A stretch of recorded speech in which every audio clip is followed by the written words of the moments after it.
RNG has blessed me and has finally released me from the shackles of Combination Blow and Winter Shroud Hunter. I finally got the two things I needed to be an ability spamming Prismatic Hunter with honestly one of the most fun builds I've ever used in Destiny to date. Macosbuck here, and today let's stack Devour, Radiant, Amplified, and Woven Mail on top of infinite volatile rounds. What are the two things you're going to need to make this build flow? I'm talking about the exotic cloak with Spirit of INMOST Light and Spirit of the Gyrfalcon combined with Buried Bloodline. Honestly, this build is so smooth, synergistic, and just genuinely fun to play, all while actually being incredibly effective. With that said, let's not waste any time starting with our exotic setup. Your cloak is going to have Spirit of INMOST Light, which when activating one ability, it empowers your other two abilities. What does this mean? Well, when you use an ability, it grants your other two abilities juiced up regeneration. We will be pairing this with Spirit of the Gyrfalcon, which grants your void weapons volatile rounds when you emerge from invisibility. Speaking of void weapons, we will be pairing this with the exotic rocket sidearm Buried Bloodline, which you can obtain from the Warlord's Ruin dungeon. After 37 clears, I finally got it. Buried Bloodline comes with the perks Violent Reanimation, multiple final blows grants the wielder Devour, and if you did not know, Devour plus INMOST Light is wild for ability spamming. Buried Bloodline also comes with Hungering Quarrel, fires double tracking bolts and landing bolts, leeches health from the target. On top of all of that, the catalyst for Buried Bloodline also inflicts Weaken on enemies when you have Devour active. Now that the exotics are out of the way, let's set the build up and go over a play loop so that you can always have volatile rounds active and your abilities have as little downtime as possible. Speaking of the abilities, you will be going with Triple Jump, Marksman Dodge, there is a reason for this, Withering Blade, and Grapple Grenade.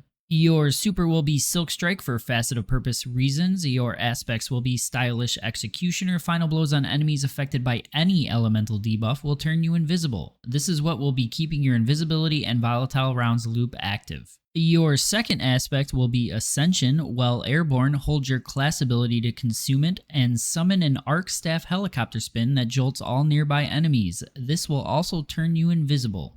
Marksman's Dodge has the shorter cooldown, and that is why we are using this here. You can also use Gunpowder Gamble here instead. I did for a pretty long time, but found that Ascension was much smoother, much safer, and still very effective.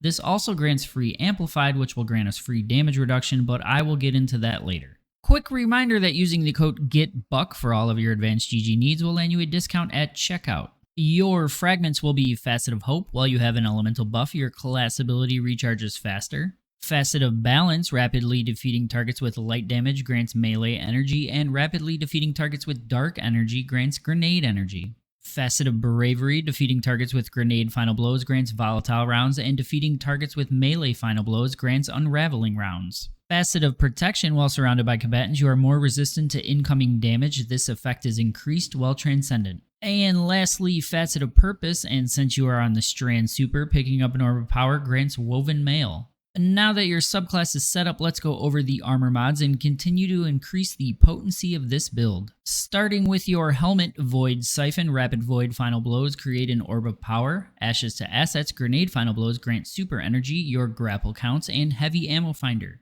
Arms will be Momentum Transfer, causing damage with a grenade reduces your melee cooldown. Bolstering Detonation grants class ability energy when you cause damage with a grenade, and Firepower, your grenade final blows create orbs of power. Your chest will have Void Reserves, melee damage resistance, and you'll most likely have one slot open after that so you can toss in Harmonic Resistance. Legs will be Orbs of Restoration, picking up an Orb of Power grants ability energy to your least charged ability. Recuperation replenishes health each time you pick up an Orb of Power, and Void Scavenger, so that you can spam Buried Bloodline. Lastly, your cloak will be Double Utility Kickstart. Moving on to the weapons and artifact perks to close this build out, starting with weapons. For your kinetic slot, you will want to use a strand weapon. Since you will be killing a lot of enemies with your abilities and the call has lead from gold, you are very safe to run double special on this setup. You can craft your call with Quick Launch, Tactical Mag, Lead from Gold, One for All with a backup mag mod, and a Handling Masterwork.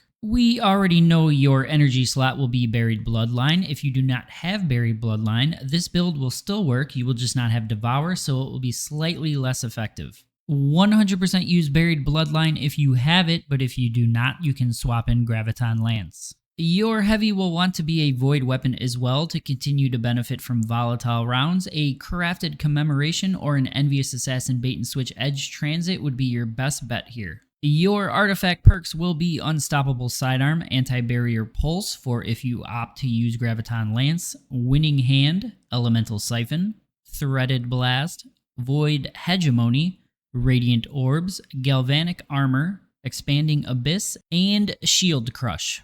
Your stat goals for this build will be 100 Resilience, always in PvE, followed by 100 Discipline and High Mobility. If you like this video, be sure to drop a heart, subscribe, and turn those notifications on. See you next time.